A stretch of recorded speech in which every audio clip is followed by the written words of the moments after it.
Amazingly, this was the first time since 2004 that all 4 home teams won in the divisional round of the NFL playoffs. That's 11 years ago.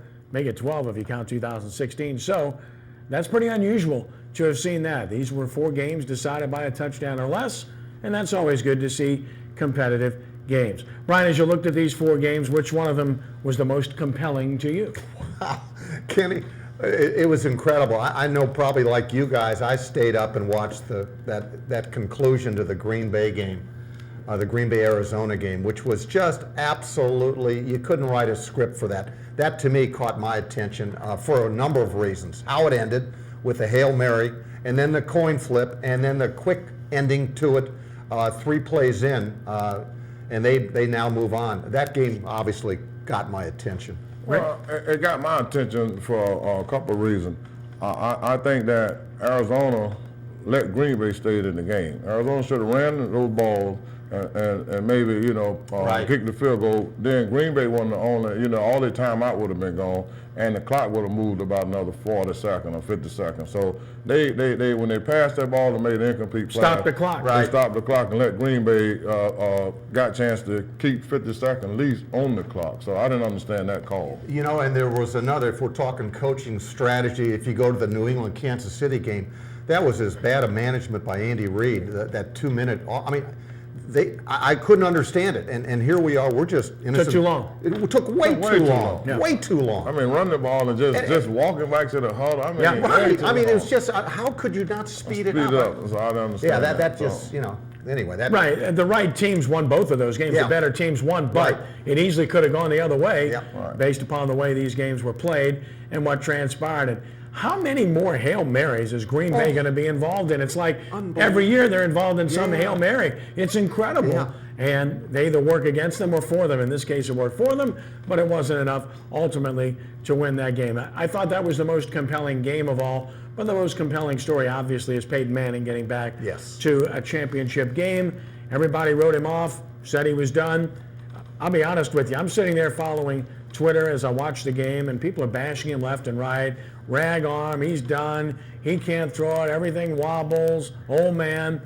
All I know is they dropped 6 of his passes. He did not turn the ball over. When it mattered most, he drove them 13 plays down the field for the game-winning touchdown. So he's still got a little bit of game, and he's at home this coming weekend, Rick. Well, I mean, I put him in the top 5 quarterbacks in the NFL right now. If I had a team, he would be a quarterback that I would consider on my team. So I always like me. 6'5", he can look over the defense, and he still can throw the ball. You let him fool you, and then he's smart.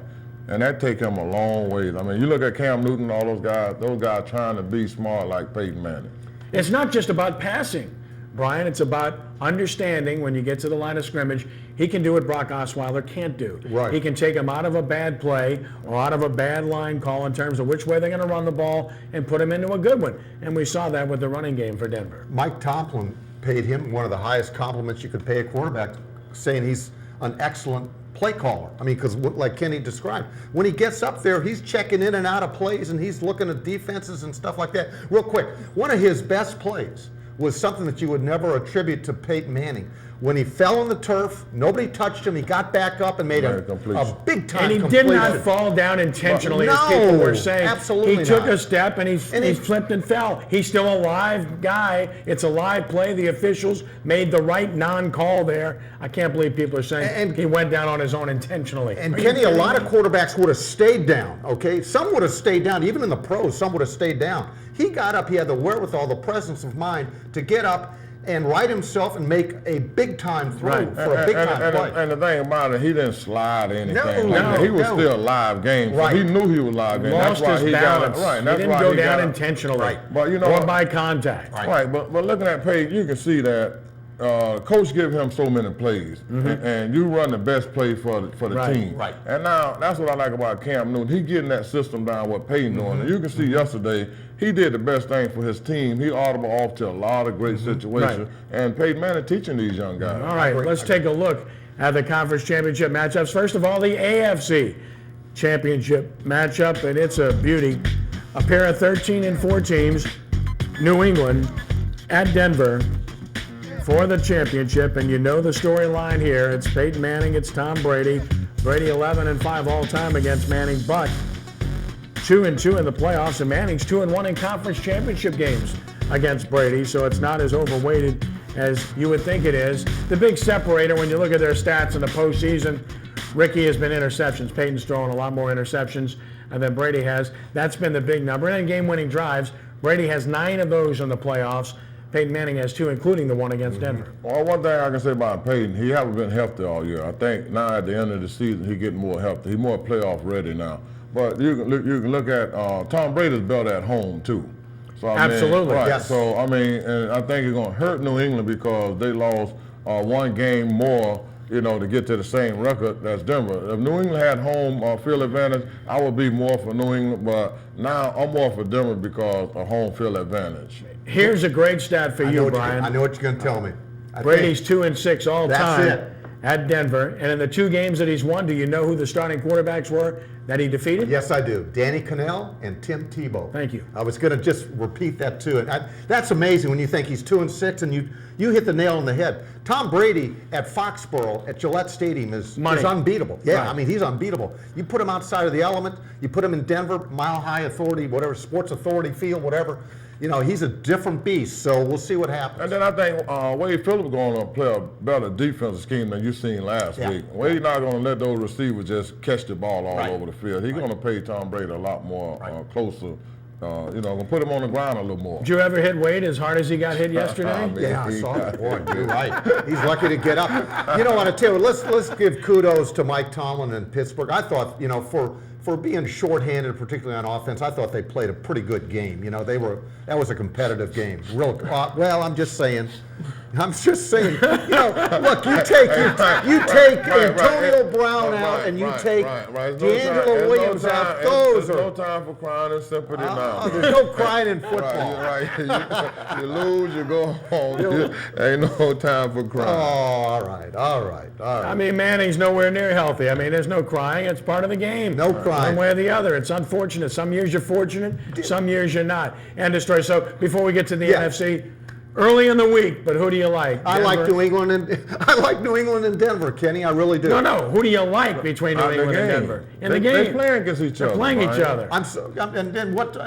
Which team you want to Who win? do you like to win? I like New England. Over Denver? Yeah. Okay. That's what I said. Okay. Is there something that hasn't been heard here? I like New England. I thought he said, I like New England and Denver. Oh, I'm sorry. Isn't that what Over you heard? Denver. Right. Over Denver. I think that's what you heard too, Rick. I like the home team this weekend. I'm Okay. sticking with the home team. That crowd knows to make a big difference, boy. I seen it last week. Just like when you come in the Superdome, man, when we played, that other team couldn't hear each other. I mean, standing right here like we standing, you couldn't hear each other. Well, apparently you couldn't hear me either.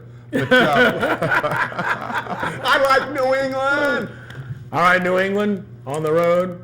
You do? Gronkowski's healthy. Yeah. I think Edelman's healthy enough. They got Tom Brady. They got Bill Belichick. Yeah. How in the world do you pick against them? But I will. I'll take the Broncos. You All like right, it? let's go ahead and go to the NFC and take a look at the matchup for the championship. The 1 and 2 seeds here. Carolina 16-1, Arizona 14-3. The game is at Charlotte. The Panthers. Well, what can I tell you? They've been here. They've done that. And obviously, they have been the best team in the NFL all season long. And based on what I saw this past weekend, they're still the best team in the NFL. They look better than anybody else. I know Seattle came back on them, but Seattle's really good. So I looked at this past weekend of all the teams I saw, I thought Carolina was the best football team. And that speaks volumes about Cam Newton because he still doesn't have really good receivers other than Greg Olsen, who's outstanding. But what he has is the presence to be accurate, to make good decisions, to make plays with his feet, and he's just matured so much. And then, of course, on the other side of the ball, they're nails up front. And I know they lost Jared Allen, but Luke Kuechly is the best, simply the best. Thomas Davis is not too far behind. They're awfully good, Ricky. Well, I mean, Luke made a play yesterday, though. That ball was thrown on the money, Yeah, up right. over the safety head, and he went and knocked that ball down. I mean, that shows you that was a that big play. he's a student of the game. You can see that. I mean, plus he got hustle, he got a motor, and you really take your hat off to him. But looking at Phoenix, just looking at some of their defensive backs, they're missing Hunter Badger, and they got a couple backup guys back there. I think Panthers will take advantage of that. Well, you know, the thing, I'm going to go the opposite way. I tell you what, Carson Palmer in their vertical passing game is pretty good. And you know, if there's a weakness to the Panthers defense, it is their deep ball, against their deep ball. They've got McClain as the fill-in cornerback, and you know, okay, that Bruce Arians and Carson Palmer are going to attack him.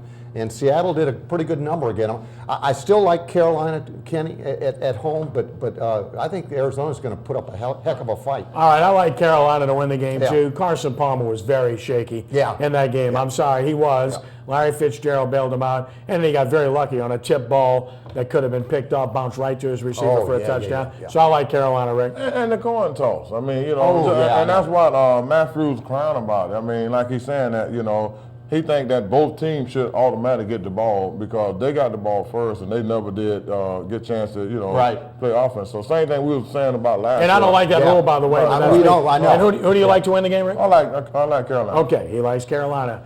All right, it's time now for our sportsNOLA.com trivia question of the evening. And here it is. 3 of the starting quarterbacks in next weekend's conference championship games are 36 or older.